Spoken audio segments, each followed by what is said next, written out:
life, and standing by my side is the chairman, Breeder Group, Mr. Larry. Sorry, I used to know you as that name. Alright, a lot have been said. You've gone through interviews. Once again, what inspired you to organize this fair? First, you see Nigerians do sports or go into healthy lifestyle ways, and we are getting it wrong. You find that most of these substandard goods have entered this country, and people are now beginning to be happy wearing substandard goods, wearing substandard clothes, and using substandard goods. So we thought we should change all that, and we find that in Asia, in the USA, there are companies that stand out of the crowd to correct this misnomer, and we thought that we should begin that in Nigeria. So that is where the whole thought started from. All right. Basically, what do you expect to see at this fair? What we expect to see is what we are seeing. People who will come and make inquiries. It's a trade show. It's that's the word, trade show. It's not a place where you really sell in bits. If you want to do that, go to the market. What we are trying to do is make people know you more.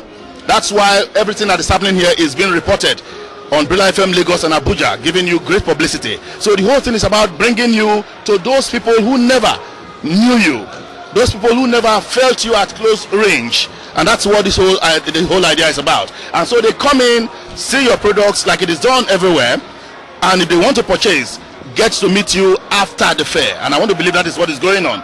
We do not expect to start seeing people with 2 bags or 3 leaving the fair. No, fairs are not made for that kind of thing. Trade shows are not made for that. They are for product demonstration and explanation. Okay, one last thing. How would you assess Nigerians' response to reconciling sport and health?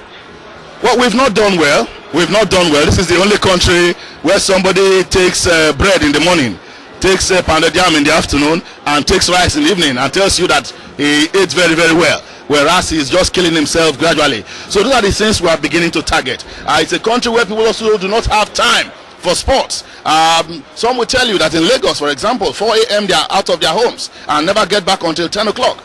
So what we are trying to do by getting all of you involved in the good life, in sports products, is to make people understand that they must create time for sports. They must do things that will help them live longer.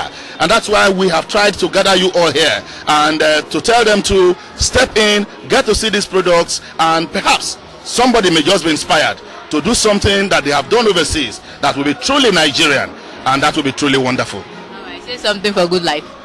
Well, we want to congratulate Good Life. We want to, your name is wonderful, Good Life. It's a good life we all crave for. And to have an online directory That shows that you are even holding Nigerians in the diaspora, Nigerians everywhere together, making them understand that home indeed is not far. You have moved very, very well, and quickly so, because the world has gone very, very technological.